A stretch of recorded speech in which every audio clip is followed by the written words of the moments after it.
45 నిమిషాలు మీరు నాకు ఇచ్చినట్టే, అవునా లేదా? ఈ 45 నిమిషాల్లో మీ మొబైల్ ని కొంచెం సైలెంట్ మోడ్ లో పెట్టండి.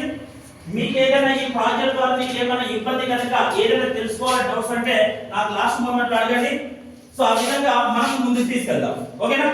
మీరు 45 మినిట్స్ ఇచ్చారు, 45 మినిట్స్ లో ఏదైనా ఆర్డర్ అవుతే మనకు కావాల్సిన అన్ని వస్తుంది లోపలికి. ఎందుకంటే ఇక్కడ నేర్చుకోవడానికి వచ్చిన ప్రపంచంలో నేర్చుకున్నాడు మాత్రం అద్భుతాలు క్రియేట్ చేశాడు.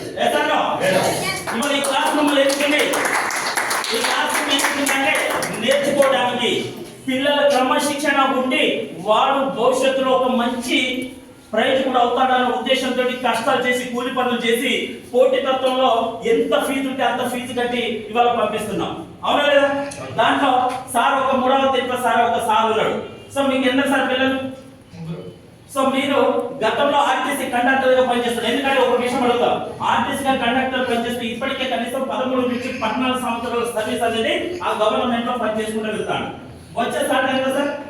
25,000. వినండి సార్, చాలా వినండి. నేను క్వశ్చన్ అడుగుతా, ఆన్సర్ అర్థం చెప్పాలి. ఎంత సార్? 35,000.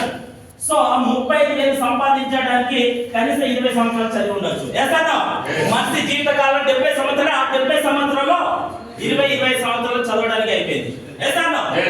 సో మనము ఆ 25 సంవత్సరాలు అయిపోయింది. జాబ్ సంపాదించడానికి కాంపిటేటివ్ ఎగ్జామ్స్ దాన్ని దీన్ని అప్లై చేసుకుంటే చేయక దాంట్లో ఆర్టీసీ కండక్టర్ వచ్చింది, ఓకేనా?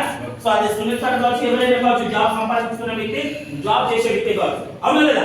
అంటే 30 సంవత్సరాల్లో మనిషి ఇప్పుడు 65 సంవత్సరాలు కదా సార్, దాంట్లో 30 సంవత్సరాలు పోయింది. మిగిలింది ఎంత? 35. దాంట్లో మ్యారేజ్ అని పిల్లలని మన మ్యారేజ్ అయిన పిల్లలు పుడతారు, వాళ్ళకి వీళ్ళకి ఇది చేసేసరికి 10 వెళ్ళిపోయింది. ఎంత అయిపోయినాయి? ఇప్పటికే 40 అయింది. నేనేమంటానంటే ఒక మనిషి అనే వ్యక్తి 40 సంవత్సరాల లోపల సంపాదించిన సంపాదన నీ దగ్గర ఉంటది. 40 దాటిందంటే హాస్పిటల్ ఉంటది.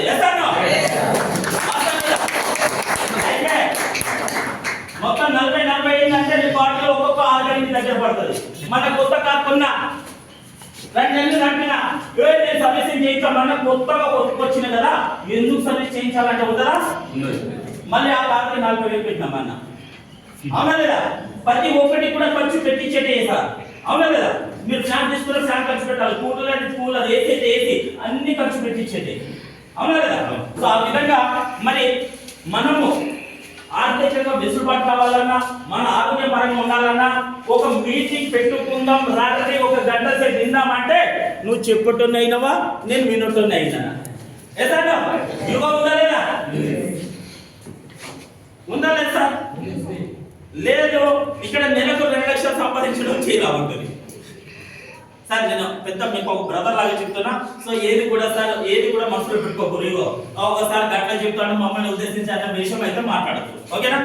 ఎందుకంటే కంపల్సరీగా ఒక మధ్య తరగతి కుటుంబం జీవించాలా అనుకుంటే కనీసం తక్కువ సార్ని మర్చిపోయినేమో 35,000 సార్, అవునా లేదా? సార్ మీకు ఎంత పిల్లలు? ఇవాళ నీ మీదనే ముగ్గురా సార్? ముగ్గురట. సో 2 అమ్మాయిలు 1 అబ్బాయి. సో మీరు ఏ స్కూల్లో చదివిస్తున్నారు సార్?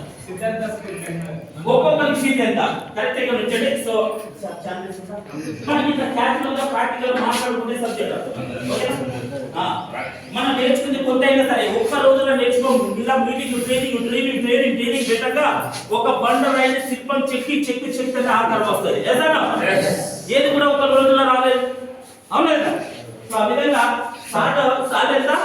35,000 1 మంత్. సో సార్కి 3 పిల్లలంట, అంటే అందరు పుట్టారు, ఉన్నారా లేదా? సో పిల్లలకు మంచి స్కూల్కి వెళ్ళేటప్పుడు నా కొడుకు బెస్ట్ స్కూల్లో పంపించాలనే ఆలోచన ఉంటుందో. ఎందుకంటే నా జీవితం సో మంచిగా చెడుదో ఈ విధంగా అయిపోయింది. కానీ రేపు నా కొడుకు ప్రయోజకుడు ఉంటే, అతను ప్రయోజకుడు అంటే నేను ప్రయోజకుడు అయినా అనుకుని సగరం